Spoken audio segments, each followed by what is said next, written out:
I wanted to point out today, I think we have to be careful to understand that there are ideas that are put out there that people say, well, it's this way. Here's the way it is. But then when they're put into practice, they switch. They can switch on you. I mean, let's be honest. None of us are judged by our feelings. We can hide our feelings. Nobody judges us by our feelings. We also are not judged by our beliefs. Sometimes you're categorized, but not really judged by your beliefs. Not judged by what you think. You can always hide what you think. You can lie about it if you want to, I guess. We are all judged by what we do. And the reason that is so interesting is because there is a huge swell of effort, huge bubble swelling of effort to try to take pressure off people. You don't need to do things. You don't need to do things. You're fine. While simultaneously, just sitting here talking with you, since we're not judged by our feelings, not judged by our beliefs or what we think, we are judged by what we do. It's just hard to argue that. So when you turn to people and say, well, if you become religious and God loves you, then you never have to worry about anything again. Or if you just show up to the job and do your best, it's going to be good enough. Just be yourself. And so you go there and you, look at me, I'm myself. And they say, did you get this done? No, but I didn't get it done while being myself. And so the little pink slip comes out and you're out the door and you're going, now what happened? What happened? This is why we've been talking about this stuff. This is why we're talking about therapy.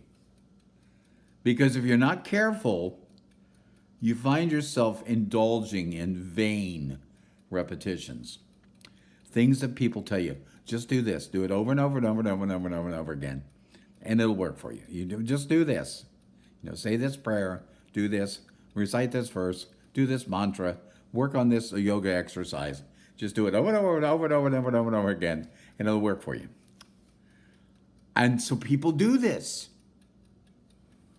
And then they realize it does not boil down to these exercises in mentality and spirituality and in feelings. But in the long run, it's what we do. From another time, the phrase was, it's the fruit we bear. Interesting phrasing, don't you think? We have a tree. Somebody says, you see that over there? That's an apple tree.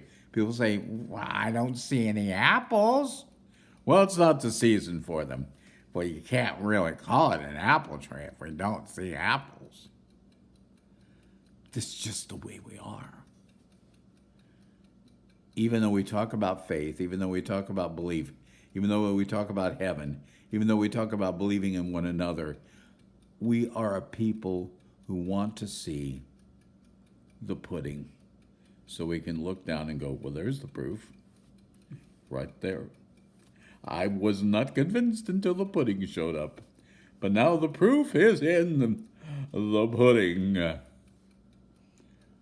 And then when we see that, we are more prepared to accept that what has been suggested to us through the feelings, through the spirit, and through the thinking of someone, we're prepared to believe it might be real.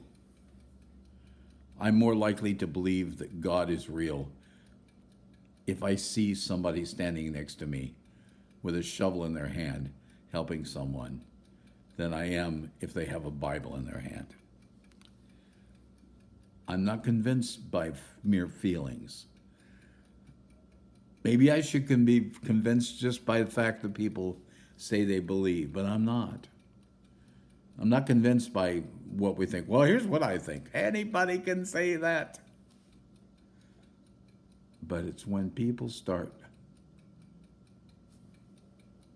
expressing their artistry by taking the canvas of their life and painting it with their efforts,